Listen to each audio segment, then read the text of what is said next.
Левый фланг показывает явную тенденцию к консолидации, демократизации процессов, обновлению. Мы новые лица даем, новых политиков выдвигаем, и к соблюдению демократических процедур.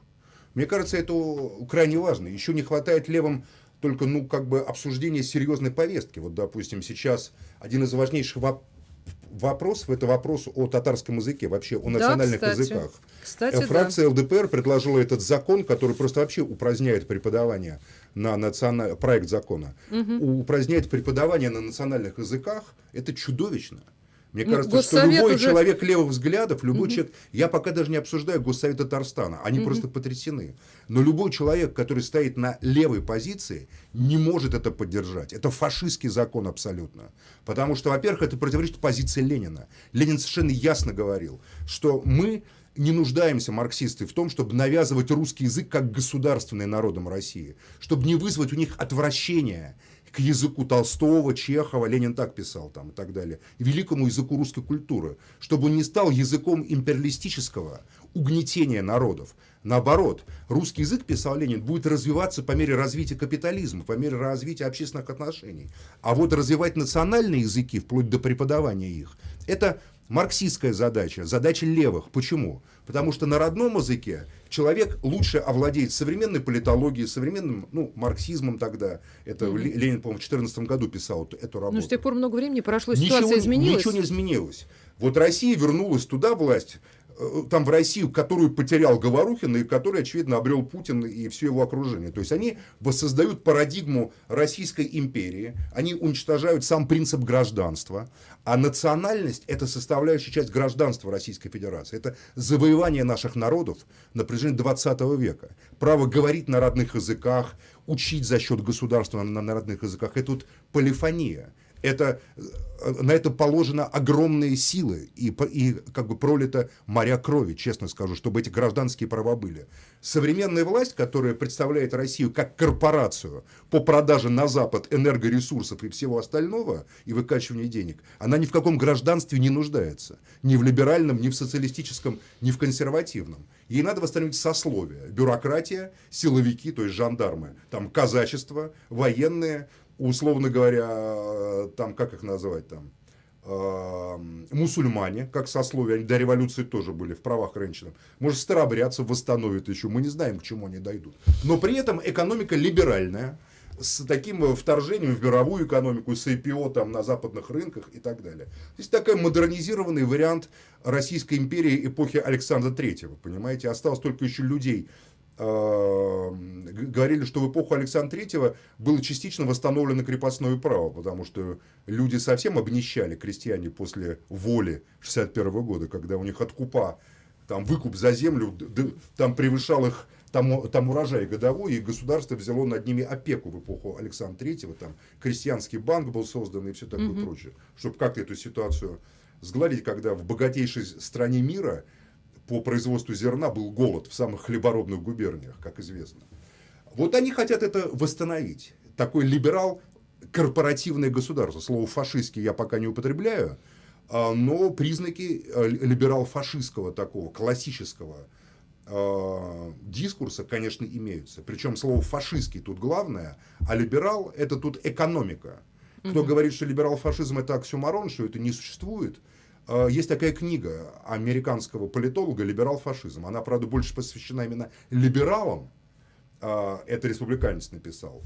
Значит, либералам, которых он обвиняет в том, что они мол, либерализм уже стал тоталитарен и стал напоминать фашизм. Да?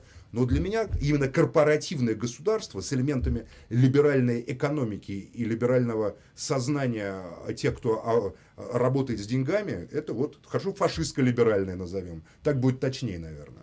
Это журналист Максим Шевченко со своим особым мнением. Никуда не уходите, мы вернемся прямо сейчас. Радио «Эхо Москвы» и компания RTVI представляют программу «Особое мнение». И мы снова с вами. Меня зовут Ольга Журавлева. Мой собеседник сегодня журналист Максим Шевченко. И собственно, о чем мы говорили в первой части, это история про... С языками. С Это языками, важнейшая да. история. Я прошу прощения. Депутаты на заседании Госсовета Татарстана говорили о глубокой озабоченности попыткой перевести изучение языков народов РФ в вариативную часть основной образовательной программы. Сравнили законопроект о добровольном изучении языков с Холокостом. Скажите, а почему Я их полностью именно, поддерживаю. Ну, с почему Холокостом именно я бы не стал Татарстан? сравнивать. Это, как говорится, все-таки чрезмерно. Холокост — это где людей убивали, истребляли, потом сжигали. Это была машина убийства. Все-таки здесь такого нету. Ну, культурная геноцид, сегрегация, конечно, есть. Это, Объясните конечно, мне, пожалуйста, чем отбрасывание Татарстан обратно. отличается от других? Тем, что это самый высокоразвитый регион России, самый социально развитый, где благодаря Ментимеру Шариповичу Шамиеву и тем, что он оставил вот эти вот системы кооперации, кооперативных закупок, сохранено было село, как татарское, так и русское, так и там чувашское на территории Татарстана. Там принципиально отличается ситуация от многого того, что происходило в других местах. Приватизация там происходила по совсем другим принципам. И, в принципе, предприятия Татарстана не были разрушены, и, наоборот, они были модернизированы, и сегодня они являются лакомыми кусками. В Татарстане мощная нефтегазовая промышленность, перерабатывающая в том числе. Это по всем параметрам лидер, экономический лидер, причем за счет именно экономики, за счет промышленности, а не за счет того, что на его территории там есть нефть и газ, хотя, по-моему, там есть и нефть, и газ в каких-то регионах, пусть меня поправят. Татнефть. Да, ну, Татнефть — это все-таки перерабатывающее предприятие во многом. Поэтому, собственно говоря, Татарстан, конечно, а как еще зайти на Татарстан? Ну вот, допустим, убрать часть суверенитета, который принадлежит сегодня народам, да, от имени которых говорят национальные элиты, тоже буржуазные. Мы же боимся сепаратизма. Оля, эту тему я даже обсуждать не хочу. Сепаратизм исходит у нас сверху, от тех людей, которые деньги, зарабатываемые страной, хранят в американских ценных бумагах. Это не просто сепаратизм, а это предательство. И интересов нашего народа, русского, там, татарского, не знаю, там, и так Вы далее. мне объясните понимаете? по поводу языков, ведь этот закон не для Татарстана придуман. Это закон, еще раз говорю, смысл всего этого процесса — уничтожить гражданские права, национальность, язык. Самоощущение Просто человека естественный вопрос. это одна из важнейших форм гражданства в 20-21 веке. В конце, вот после всего этого процесса Как к этому модерна. относится, например, Кавказ, где и языков огромное количество, и к ним очень трепетно относятся. И почему Кавказ к этому оттуда? относится крайне негативно, могу сказать, крайне негативно. На Кавказе существует очень серьезное давление на тех там лидеров там адыгского или там карачаевского или там чеченского национального движения, которые, естественно, ну, не согласны с тем, чтобы языки их народов, небольших достаточно, прекратили и изучаться. В Дагестане 14 языков государственных, конституционных, которые в школах их изучают, эти языки. Иначе они просто исчезнут. Не поэтому их изучать, потому что в селах многие люди владеют этими языками и имеют доступ, через них они приходят и к русскому языку тоже. И потом, потому что они исчезнут. И потом еще, но это не культурный вопрос, это политический вопрос. Еще раз говорю, национальное самосознание, языковой фактор в нашей стране, в отличие от Америки, например, где по-другому строилось общество. В нашей стране люди знают, где их земля. Татары живут на татарской земле, чеченцы на чеченской земле, русские на русской земле. Понимаете? И еще на землях других народов, куда империя в разное время пригнала русских в виде завоевателей или в виде там, учителей, по-разному совершенно, или добровольное переселение.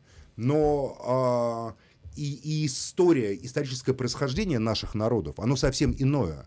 Поэтому фактор языка, фактор самосознания для народов России – это фактор ощущения себя комфортно в гражданском поле. Уничтожение этого фактора, как идущего от государства, как защищаемого государством, приводит на самом деле к уничтожению и умалению принципа гражданства. В чем, по-видимому, это моя гипотеза, заинтересована правящая бюрократия и правящая финансовая олигархия, связанная с бюрократией. Потому что им, гражданами, труднее договариваться. Граждане — это люди, как сказано, референдумы проводить, там какие-то выборы проводить. А подданные Нафига с ними обсуждать чего-либо подданным? Выдал там манифест государя-императора, понимаете, подданные зааплодировали. А те, которые не зааплодировали, к ним казаков прислали, как это до революции Ну, по-моему, было. так все это и происходит сейчас. Нет, это пока не так. Знаете, вот казаки, это почему так русский народ казаков ненавидел, донских или там еще других? Потому что это были палачи русских крестьян. Стоит крестьянам возмутиться, что у них там голод, земля, сразу власть казаков присылает. В Москву тоже казачьи сотни подавляли восстание москвичей в декабре 5 года. Все неоднозначно в нашей истории. Поэтому и гражданская война с таким ожесточением проходила на юге России. Потому что жители центральных губерний, Московской там и так далее, прекрасно к казакам не относились как к своим братьям, кроме красных казаков. Они воспринимали белое казачество как палачей русского народа, которых присылали сечь рабочих, рубить крестьян, разгонять демонстрации и так далее. Ну, Это сейчас наложилось есть на другие ожесточение гражданской войны. Поэтому, когда я вижу в Москве какое-то казачье разгуливающее, мне хочется, как москвичу, сказать, нафиг нам это надо, тогда мы что, будем рабочие бригады собирать, как москвичи в декабре 1905 года собрали. Если они будут усиливать эти свои казачьи сотни, мы будем собирать рабочие отряды. А Росгвардия или ОМОН — это как бы не про то. А я не знаю, почему существуют еще какие-то формирования. Пусть там у себя на Дону или на Кубани сидят там в своих станицах, понимаете? Хотя я за возрождение казачества, но не белогвардейского казачества, вот не казачества Краснова или Шкуро. За возрождение красного казачества, которое было на стороне народа, на стороне советской власти. Это для меня принципиальная позиция. Поэтому, когда мы говорим про языки народа, вернемся к этому. Еще раз, мы должны бороться. Сегодня русские должны бороться за татарский язык, потому что борьба за право татар и изучать в школах татарский язык, или башкир башкирский, или чеченцев чеченский, или адыгов адыгский, ну и так далее по всем народам, или якутов якутский, это борьба за права и русского народа тоже, потому что это борьба за совокупность гражданских прав нас всех. Если русских сегодня затянут в черносотенный шовинистический фашистский дискурс, и будут использовать против татар или против башкир, или против чеченцев, как это власть делала последние годы в том числе, то это в том числе, несмотря на то, что, казалось бы, русские будут говорить, да, мы такие, вот мы главный народ, приведет к тому, что и права русских отнимут. То есть сегодня солидарность с другими народами – это гражданская позиция каждого, по крайней мере, левого человека демократических взглядов, а то и консервативных взглядов, который ощущает гражданство как завоевание нашего народа. Поэтому мне очень интересно, какова будет позиция КПРФ. Я просто, честно говорю, это имеет значение, какова будет огромная, позиция? это самая большая оппозиционная партия. Нельзя поддерживать, я обращаюсь к моим товарищам, коллегам из КПРФ, нельзя поддерживать этот законопроект. Не поддавайтесь ошибке. Если вам будут говорить, что что это направлено против татарской этнократии, не верьте. Это направлено на то, чтобы отобрать социальные гражданские права у всех. У левых, правых и так далее. Чтобы право было только делегировано сверху по вертикали этой неоимперской власти, которая выстраивается в России. Либералами, между прочим, Она, бывшими. кстати, этими бывшими либералами уже не построена ли? Пока еще нет. Просто Пока у нас многое, еще что вы формально хотя бы описываете. есть Конституция. Формально. Ну, ее можно, да, ее можно Социальное интерпретировать государство, как то, что мы угодно. называемся в Конституции социальным государством, это уже, в принципе, можно забыть на данный момент. За это мы уже должны бороться. Мы уже должны бороться за нашу Конституцию. Социальное государство – это принципиальное положение Конституции. Ну, там, например, вот свобода собраний, помните, такой вот свобода слова, самовыражения, там еще 31-я какие-то... статья. Да, 31-я статья, это как раз о свободе собраний, да. Ну, собрание, я считаю, надо согласовывать с местным самоуправлением, с городскими властями. Просто эти власти должны по-другому строиться. Вот, допустим, мой такой девиз предвыборный, с которым я иду на праймерис, не мэр должен назначать чиновников, чтобы управлять москвичами, а мэр должен помогать москвичам управлять Это Максим чиновниками. Шевченко, журналист с своим особым мнением. Меня зовут Ольга Журавлева. Никуда не уходите, мы скоро вернемся.